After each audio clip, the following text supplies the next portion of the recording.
Praise the Lord. ஒரே ஒரு வசனத்தை கூட காண்பித்து கொடுக்கிறேன். சங்கீதம் 103வது அதிகாரம் 3வது வசனம்.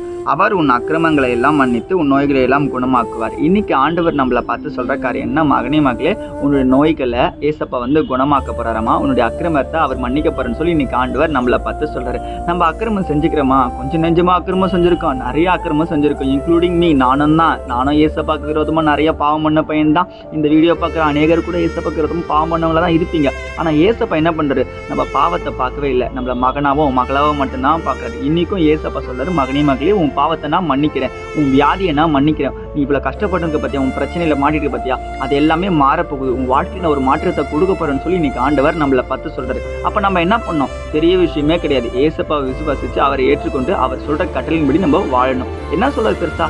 ஒண்ணுமே கிடையாது. நம்ம ஏசப்பா ஏற்றுக்கிட்டோமா, பரிசுத்தமா வாழணும். பரிசுத்தமான பேர் என்ன பண்ணணும்? 4 பேருக்கு ஏசப்பா பத்தி சொல்லணும். ஏசப்பா பத்தி சொல்லிட்டு அவங்களை சிஷனா மாத்தி அவங்கள ரட்சப்புகள் நடத்தி அவங்களே சர்ச்சுக்கு கொண்டு போயிட்டு ஆத்துமாதாயத்தை பண்ணி நம்ம ஏசப்பாக்கு புரோஜனம் உள்ள ஒரு பாத்திரமா, அதாவது ஒரு நல்ல ஒரு மகனா மகளா இந்த உலகத்தை வாழணும் தான் ஏசப்பா நம்ம கிட்ட விரும்புறாரு.